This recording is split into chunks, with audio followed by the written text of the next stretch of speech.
Hello Year 7, welcome to today's lesson. Today we're going to be looking at multiplying and dividing fractions. So let's start off with a really simple example, and I'm going to ask you what's a half times 10. The most important thing to know here is that a half times 10 means a half of 10. So a half of 10 equals to 5. So a half times 10 is also equal to 5, okay, because you've got a half lots of 10, and I guess 5 is a half of 10. Okay, so a half times 10 and a half of 10 are the same thing, so we can change the times to an of. Let's look at a slightly trickier example now and see if we can make a formula for it. I'm going to ask you, what's 3/7 times 5? So that means I've got 5 lots of 3/7. And you can see I've got some circles here. These circles are divided into sevenths. 3. Let's just count the sevenths. 1, 2, 3, 4, 5, 6, 7. 1, 2, 3, 4, 5. Oops. 1, 2, 3, 4, 5, 6, 7. And 1, 2, 3, 4, 5, 6. Oh, this one needs an extra one.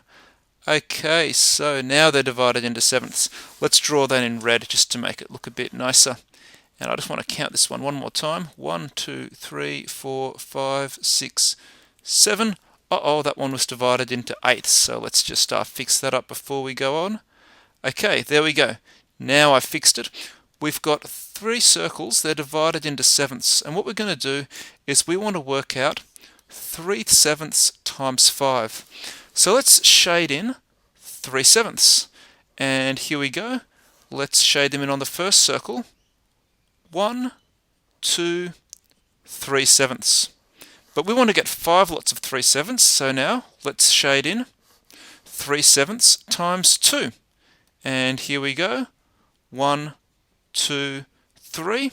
2 lots of 3/7 looks like 6/7. And I hope you can see that. I've got 6 out of 7 shaded in, and that's 2 lots of 3/7. 1 lot of 3/7 there, 2 lots of 3/7 there. Let's shade in 3 lots of 3/7. So 1, 2, and 3, and I've had to actually split them across the circles, but now I've got 3 lots of 3/7. Let's do 4 lots of 3/7, so another 3/7. 1, 2, and 3. And finally we're going to do 5 lots of 3/7. 1, 2, and 3. So you can see here that what I've got is 3/7 plus 3/7 plus 3/7 plus 3/7 plus 3/7 equals to 15 of those little sevenths, and you can see them all there. If you count them all up, we've got 15 lots of 3/7, and each of those 3/7 is coloured in a different colour. And of course, if we like, we can write that as 2 and 1/7. So you might be thinking, is there a faster way to do this? Yes, there is. What we're going to do is we're going to say 3/7, and I'm going to times it by 5, but I'm going to write the 5 as 5/1, and that's because 5/1 is just 5. And then I'm going to times the top 2 together and the bottom 2 together, and now I get 3 times 5 is 15, and 7 times 1 is 7, so I've got 15/7, or 2 and 1/7. Okay, hopefully you're happy with that. So let's now try our technique on a slightly trickier one. 2 mixed numerals. 1.5 times 2 1/3. So I know it's got to be bigger than 2 1/3 because it's 2 1/3 times 1 plus an extra half of 2 1/3 again. But let's use the technique we learnt last time, and before I can do it, I'm going to make them into improper fractions.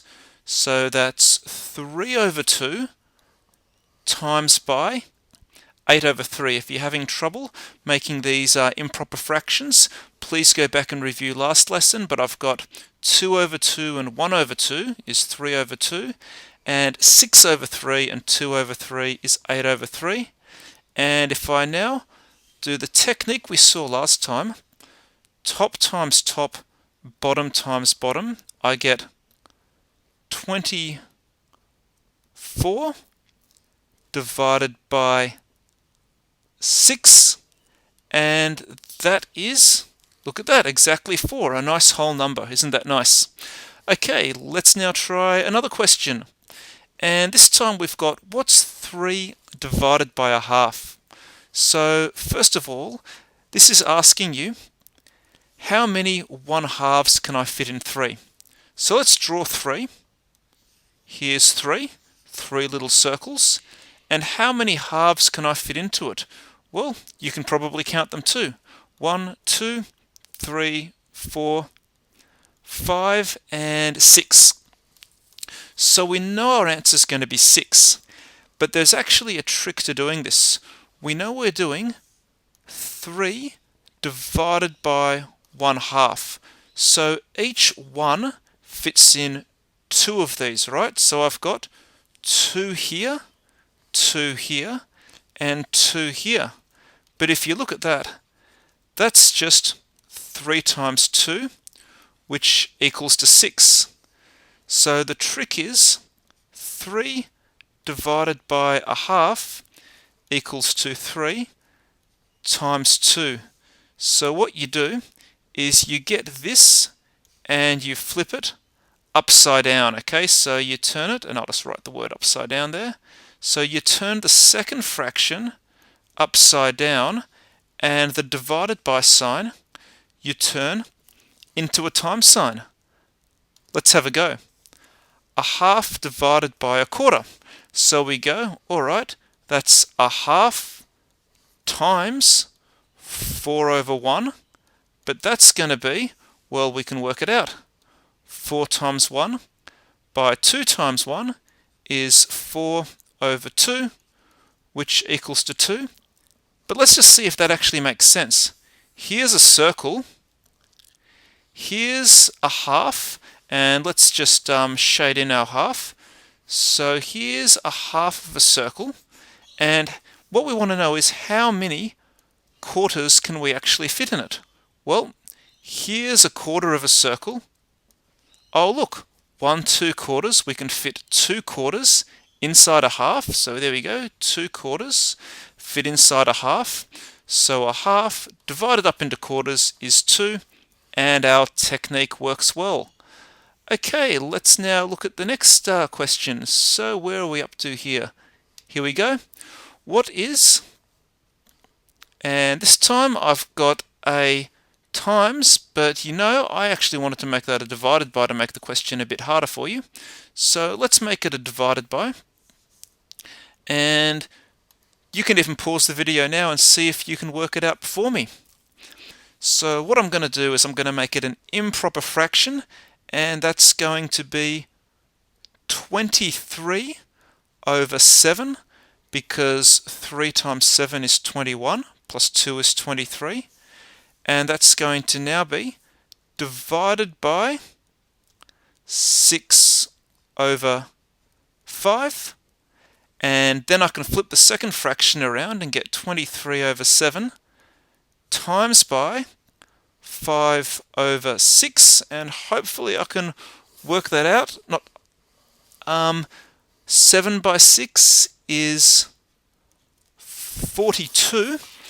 And 23 by 5 is, I think it's 115, because 20 by 5 is 100 and 3 by 5 is 15. So 115, and we've got now 115 over the top of 42, and working out what that is, not as a decimal but as a fraction, that's going to be 2 lots of 42 fit into it with 31 left over. So there you go. I hope you got that right. Okay, next question. Aha, tricky one. What's 1 divided by 2 divided by 3? So this is actually going to have potentially two answers. Not really, but let me show you why. Let's just imagine we put brackets around the 1 divided by 2. Well, that's going to be a half divided by 3, which is a half times by 1/3, because 3 is just 3 over 1. I can make that 3 over 1, which equals to 1/6. That all seems pretty reasonable, but what's the trick? Let's now say I did it again, but this time I'm going to group the second two together. So now I've got 1 divided by 2/3, which is like 1 times 3 over 2, which is like having 3 over 2. So generally you'd say the first one's correct, because when you see multiple multiplications or division signs and no brackets, you just work from left to right. But sometimes when you enter these in your calculator, you may get this answer, or you may get this answer, because calculators particularly have funny ways of grouping things, particularly if you put brackets in some places and times and dividers in other places. Alright, so just an interesting note. Let's look at our next question, and it's an algebra one. So the first part is, what do we do here? Well, you guys know we do top times top, which is 5x, and bottom times bottom, which is 2x squared. And then we can simplify it, because I can cancel out this x with this x squared, and I hope you guys see we get 5 over 2x. Okay, next one's a bit trickier. We've got xy z squared, and this is a 2 on the bottom.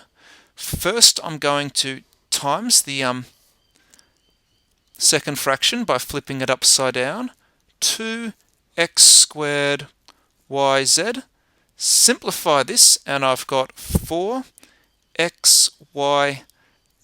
squared over the top of, and here I'm going to have, and just looking at this here, you can see that I actually made a little error, so I'm going to go back and correct it. I had xyz squared. I wrote this 2 here for absolutely no reason whatsoever, so you also need to be careful of working too quickly in exams, or you could make an error too. And I've got 2x squared yz, and let's now see what cancels out. This will become a 2, that'll become a 1. This and this will cancel out. This and this will cancel out. And this z squared and this z squared will cancel out. So we'll just scroll down a tiny bit, and we can see we're going to have, I hope I haven't made an error here, but I'm going to have 2z, and I tell my 2's and z's apart because I draw a little line through the z's, over the top of x. If you had trouble with that, please actually work it through a few times just to make sure you really get the hang of doing these ones.